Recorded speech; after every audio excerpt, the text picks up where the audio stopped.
In 1978, a man stepped onto the brightly lit stage of one of America's most popular TV shows, The Dating Game. The audience clapped, the music played, and the atmosphere was lighthearted. Rodney Alcala introduced himself as a successful photographer with a love for adventure. On the surface, he seemed charming, charismatic, and confident. He even won the heart of the Bachelorette. But what no one in that studio audience knew was that they were watching a serial killer. A man who had already brutally murdered multiple women and girls and would soon claim even more lives. Behind his winning smile was a predator hiding in plain sight. This is the chilling story of Rodney Alcala, the dating game killer. To the outside world, Rodney Alcala appeared to be an intelligent and creative man. Born in 1943, he grew up in Texas before moving to California with his family.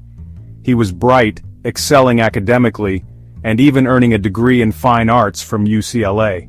But beneath this polished exterior was a deeply disturbed individual. In his early 20s, Alcala enlisted in the army, but his service ended abruptly after a psychological breakdown.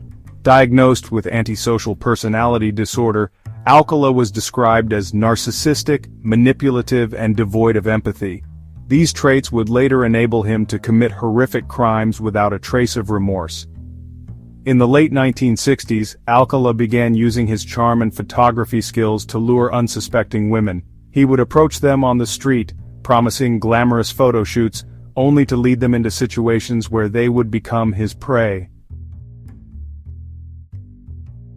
In 1968, the first documented case of Alcala's depravity came to light. 8-year-old Tali Shapiro was walking to school in Los Angeles when Alcala offered her a ride. Trusting him, she accepted, but instead of taking her to school, he drove her to his apartment. Inside, Alcala attacked Tali in a brutal assault. Fortunately, a good Samaritan witnessed her entering the apartment and called the police. When officers arrived, they found Tali unconscious but alive. She had miraculously survived.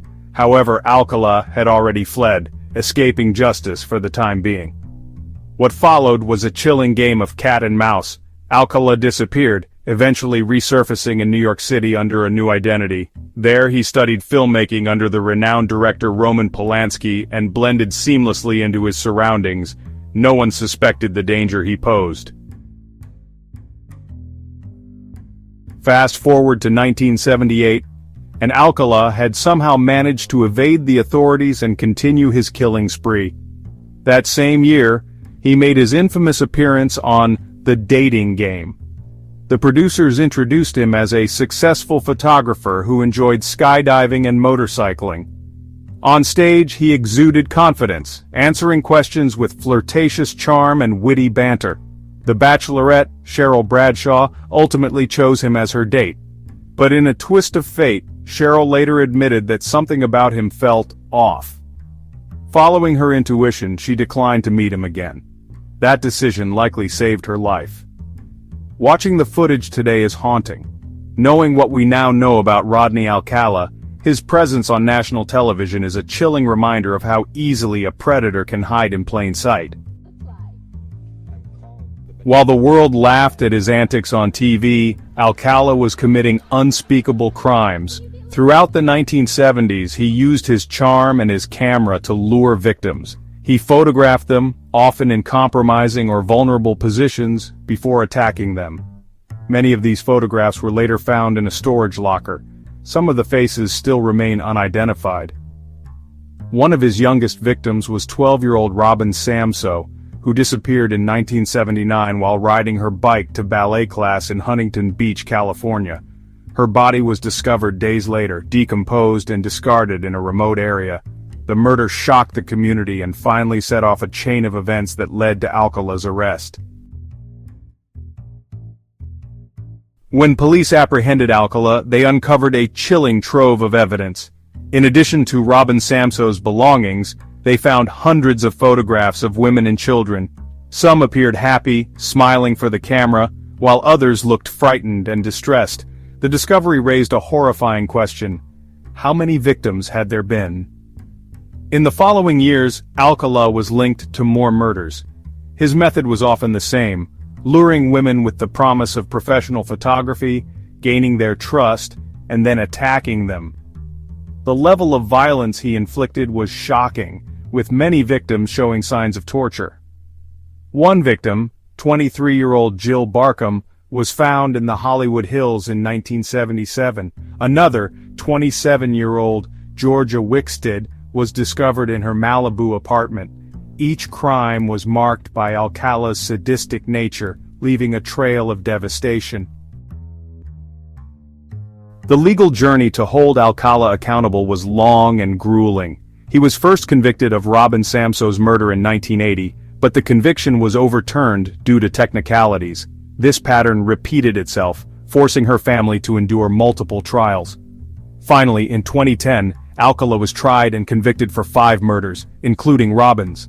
During the trial, Alcala represented himself, a decision that added a bizarre twist to the proceedings. He even played a song, Alice's Restaurant, as part of his defense, further highlighting his narcissism. Prosecutors believed Alcala was responsible for far more deaths than the 5 he was convicted for. Some estimates place his victim count at over 130. Many of the photographs found in his possession are still being analyzed, with investigators working to identify potential victims. Rodney Alcala was sentenced to death in California, but he remained on death row until his death in 2021. His story has left an indelible mark on the true crime world, serving as both a cautionary tale and a haunting reminder of the evil that can lurk beneath a polished exterior. The case also sparked conversations about how predators exploit trust and how society can better protect vulnerable individuals. Alcala's ability to charm his way onto national television and into the lives of his victims remains one of the most disturbing aspects of his story. Rodney Alcala's tale is one of horror and heartbreak. It shows us the importance of vigilance and trusting our instincts. The lives he destroyed will never be forgotten, and his crimes serve as a grim warning of the dangers that can lurk in the most unexpected places. Thank you for watching, and please remember to stay safe.